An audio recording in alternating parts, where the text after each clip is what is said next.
देखिए, एक तो ये है कि एन मीटिंग के वक्त में ही एक बुकलेट दी गई और उसमें जो जो मुद्दे सेंट्रल गवर्नमेंट से रिलेटेड है, पेंडिंग है, तो वो पेंडिंग मुद्दों की एक बुकलेट दी गई और उसके बाद ये कहा गया है कि अपनी अपनी कॉन्स्टिट्यूएंसी के या महाराष्ट्र से अगर रिलेटेड अगर कुछ इश्यूज़ है तो हर खासदार को 3-3 मिनट का समय दिया गया है कि वो अपने अपने इश्यूज़ वहाँ पर रेस कर सके। और उन्होंने यही अपील की है कि जो महाराष्ट्र के जो मुद्दे हैं वो सभी खासदार एक साथ मिलकर आए और दिल्ली के अंदर जितना भी परस्यू करने का है वो परस्यू करे करके।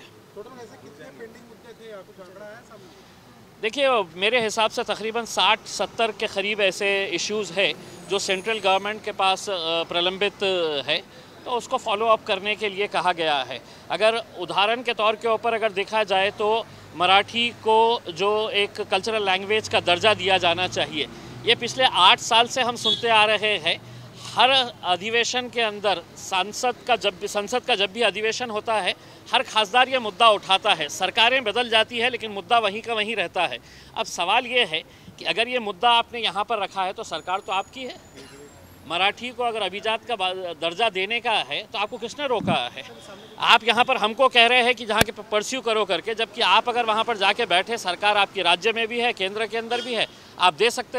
हैं वो मुद्दे को अगर ख़त्म करना चाहे तो। इम्तियाज जी, कल हिंदू जन आक्रोश मोर्चा निकला, खुलकर मुस्लिम्स को टारगेट किया गया, किताब का जिक्र किया गया, उसको लेकर क्या कहेंगे? देखिए, मैं समझता हूँ कि एक सोची समझी साजिश के तहत महाराष्ट्र के अंदर माहौल ख़राब करने की कोशिश की जा रही है।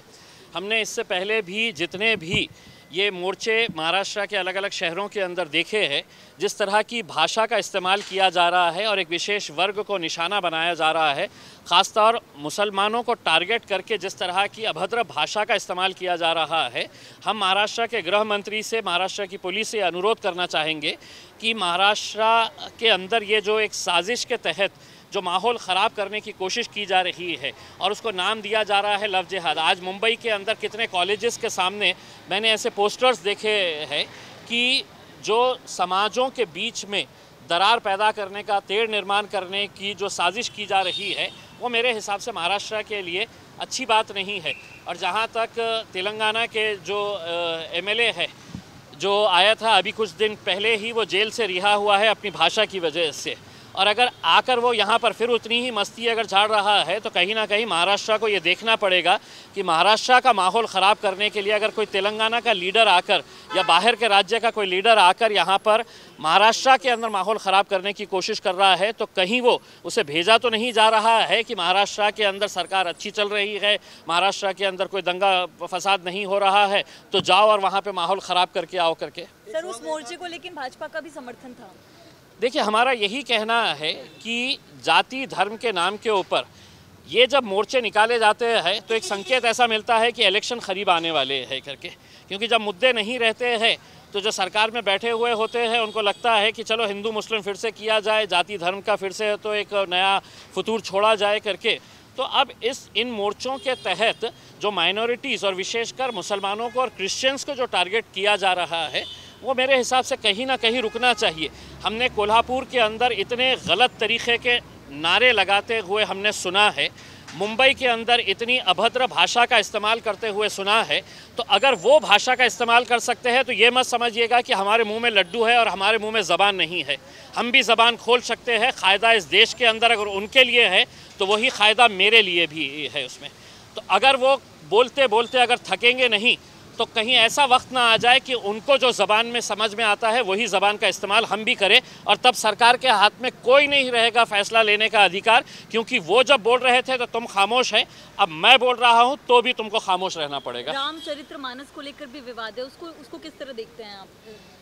देखिए, ये पूरे देश के अंदर जो एक माहौल चल रहा है, आपको ये मालूम होगा कि देश के अंदर अडानी एक बहुत बड़ा मुद्दा हो गया है,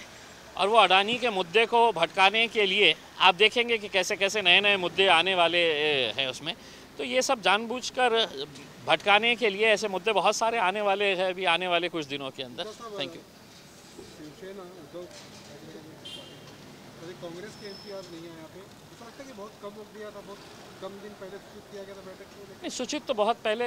कर दिया गया था, हमें फ़ोन भी आया था और पत्र भी आया था। सिर्फ ये है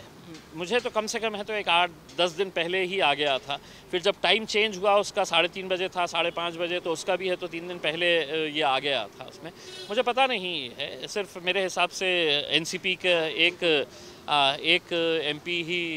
आए थे उसमें, लेकिन मेरे हिसाब से आना चाहिए। देखिए, राजनीतिक मतभेद अपनी अपनी जगह के ऊपर, हम अलग अलग राजनीतिक पक्षों से ताल्लुक़ रखते होंगे, लेकिन हम महाराष्ट्रियन हैं और महाराष्ट्र के होने की हैसियत से महाराष्ट्र के अगर मुद्दे केंद्र सरकार के पास प्रलंबित है तो हम सब ने अपना राजनीतिक मतभेद भूलकर वहाँ पर महाराष्ट्र के विकास के लिए क्या क्या हम मुद्दे उठा सकते हैं। यकीनन एक सकारात्मक इसके अंदर चर्चा हुई है, एक पॉजिटिव चर्चा हुई है और यकीनन इसका फ़ायदा होगा आने वाले नहीं। देखिए, इन्होंने तो यही अपील की है कि हर एमपी अपने अपने स्तर के ऊपर, अपने अपने लेवल के ऊपर जो मुद्दे उठा सकता है उसको परस्यू कर सकता है तो वो करिए। एक अच्छा सुझाव जो आया है कि महाराष्ट्र के 8 मंत्री हैं केंद्र के अंदर, तो अगर ये 8 मंत्रियों ने ये जिम्मेदारी ले ली और ये तय कर ले कि ये मुद्दे ये मिनिस्टर हैंडल करेगा, ये मुद्दा ये मिनिस्टर हैंडल करेगा, तो उसका परसुएशन भी अच्छा रहेगा। वरना ये 8 के 8 जो है वो एक दूसरे से बात नहीं करेंगे उसमें। और यहाँ पर तो ये देखने को मिला है कि खासदार अपनी शिकायत तो कर ही रहा था, लेकिन मंत्री जो थे केंद्र के वो भी अपनी अपनी शिकायत है, वो भी अपना रोना पीड़िता लेकर आए थे कि हमारे भी ये काम फंसे। तो मैंने तो मीटिंग के अंदर ही बोला, अगर तुम्हारे ही मसले हल नहीं हो रहे हैं तो हम खासदारों का क्या है, हमको क्यों बुलाए गए हैं जब तुम ही यहाँ पर रोने के लिए आए हुए हैं तो करके। धन्यवाद, थैंक यू।